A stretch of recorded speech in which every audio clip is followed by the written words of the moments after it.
Well, inside sources tell Team 10 that some federal agents are a danger to society.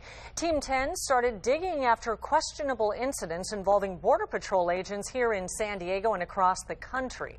Our sources tell investigator Mitch Blocker that the problem starts with recruitment.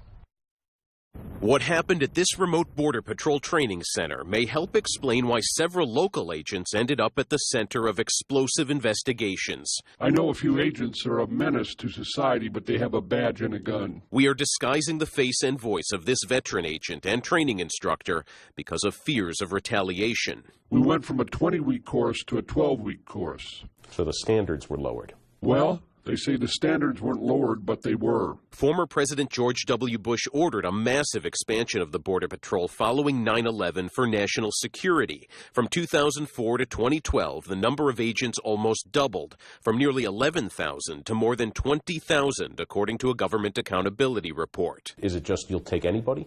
Pretty much. It took a lot of recruitment. In some cases, they started recruiting in the local swap meet. To accommodate the presidential mandate, the source told us Spanish language classes and physical training were cut back. The person was so out of shape, I actually had to treat the trainee, and the bad guy got away. Pretty much everybody gets through the academy. The source also says background checks came late. They've been in the system for 3 years, and they finally found out through their background that they had some felonies. The source told us they'd personally seen trainees arrested and escorted off the training grounds by sheriff's deputies. The Border Patrol would not comment. We also talked to former agent Ephraim Cruz, who quit the Border Patrol after 9 years over what he said was unqualified agents mistreating illegal immigrants. We have a huge problem, Mitch, a huge problem with the abuse of the authority within the Border Patrol, and it's being covered up at the very height of our U.S. government. The Border Patrol, under the Department of Homeland Security, told Team 10 there would be no interview on what our sources called relaxed standards for hiring agents. The agents all go through the academy in Artesia, New Mexico. We wanted to get onto the Academy's property. We asked the Department of Homeland Security so that we could show you what Border Patrol agents do in order to train for their jobs. No tour, but we did get a statement. It reads, in part, we have put in place extensive measures to proactively prevent misconduct by employing a rigorous vetting process and conducting thorough background investigations on those we hire. 16 members of Congress questioned the agency's training standards. When video appeared to show several agents beating and shocking Anastasio Rojas to death, they called on the Inspector General for an investigation. The letter says the Rojas incident may be emblematic of broader cultural problems at the Border Patrol. Now, there are other claims of excessive force by agents in the San Diego area. Those include the shooting death of Monique Tachiquin, a mother of 5, and a raid organized by an agent who had a fight while off duty with 2 men. The Inspector General report on the agency's training practices should be available sometime later this year. Such an important issue. Were there any local members of Congress that signed that letter asking for an investigation? Yes. Now Mayor Bob Filner, former congressman, did sign that letter. We asked for an interview with his office. They told us he couldn't make time for us before this story aired. Okay, so corners were cut, red flags ignored. The Border Patrol's own union rep says that about the agency's training standards. The standards that Team 10 investigator Mitch Blocker has been reporting were lowered to allow as many agents as possible in. Mitch. Yeah, news sources reconfirm much of what Team 10 has been reporting for weeks, that our country's largest police force did whatever it took to recruit as many agents as possible. Yes, the standards were cut. The classroom time was cut.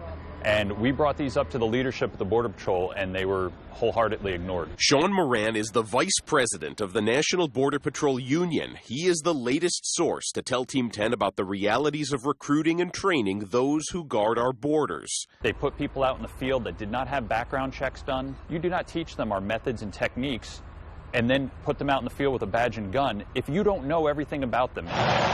Today, the Border Patrol has more agents than ever in its 90-year history. After 9/11, a mandate by the Bush administration forced the Border Patrol to recruit 2,000 new agents a year. They wanted 2,000 bodies, and they didn't care where they got them from. There are now more than 20,000 Border Patrol agents. Moran confirmed what sources with detailed knowledge of Border Patrol training have said, that no matter where you were recruited, you would become a Border Patrol agent. They recruited in places that you should never be recruiting for law enforcement.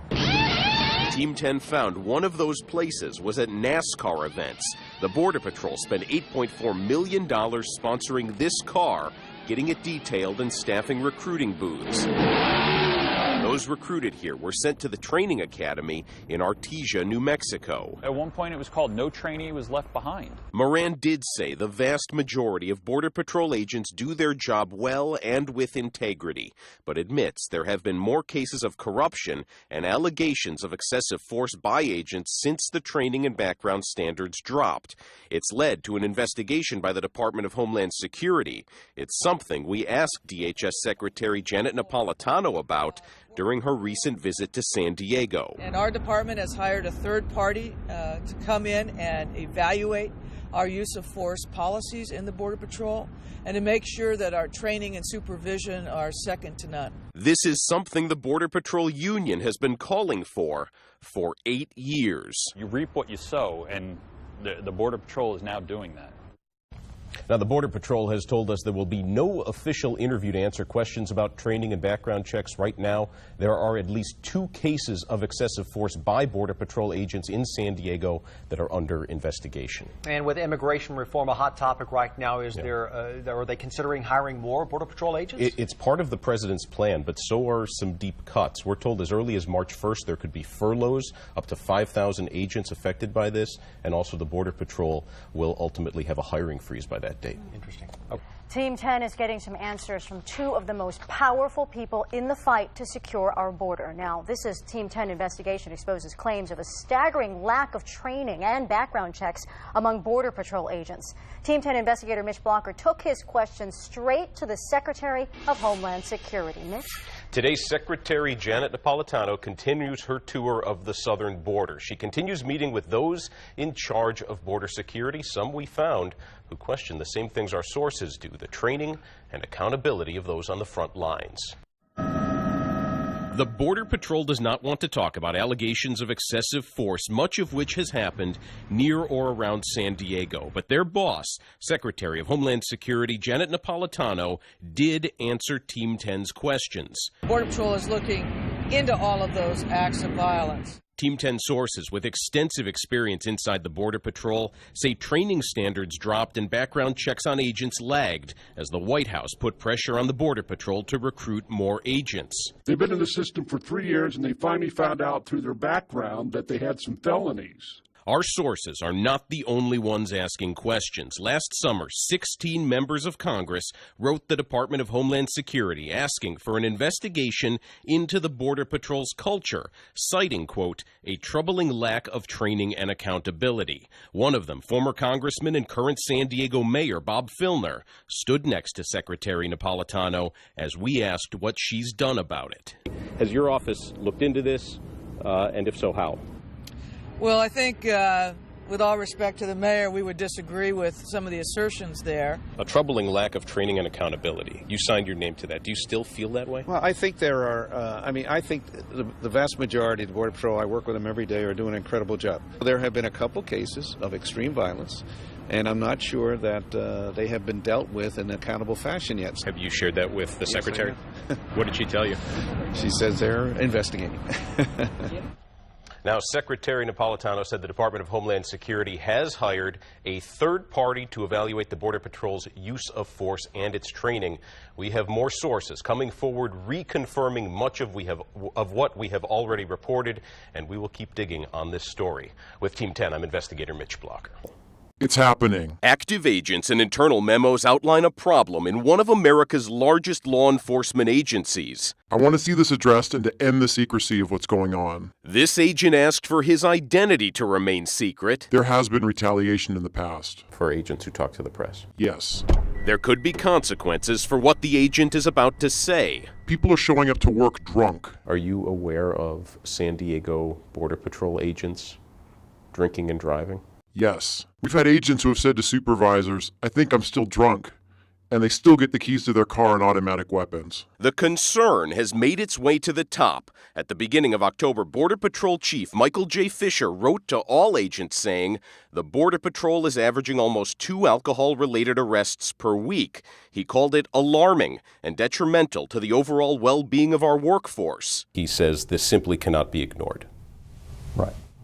I mean, those are strong words. Right. Chief Paul Beeson runs the Border Patrol's San Diego sector. He is one of more than 20,000 Border Patrol agents nationwide. If you do the math on the numbers that you just mentioned, that comes up to less than 0.5% of the entire workforce. But again, one arrest, regardless of the reason, is unacceptable. Team 10 has been reporting on how the Border Patrol trains and background checks agents for more than a year. This was the first time the Border Patrol agreed to an on-camera interview with us. This interview came with some conditions, like agreeing not to ask about anything other than drunk driving within the agency. How many agents are you aware of that drink and drive in San Diego? I can speak to agents that have been arrested for drinking and driving. And that in fiscal year 2013 was 9. Chief Beeson oversees more than 2,600 agents in San Diego. We asked him about the most alarming claims. One of the things I've been told is that there are agents who show up intoxicated or impaired, and they show up and they are issued weapons, and that they are allowed to drive away in a Border Patrol car to go on patrol. Are you aware of any of that? What I'm aware of is that if an instance like that were to occur, supervisors are not going to allow them to go out into the field. Policy prohibits it. He said in the 3 years he's been chief in San Diego, he has not seen any reports of that occurring. We also learned San Diego's chief takes an active role in trying to stop his agents from driving drunk. This agency does a lot to try and help our employees avoid getting into these situations. I've actually heard that you've gone as far as giving agents your personal cell phone to call you. Yes, I have. Starting the first of the year, every Border Patrol agent will have to take alcohol awareness classes. The chief of the U.S. Border Patrol says that the agency is averaging almost 2 alcohol-related arrests per week. Does this training decrease that number?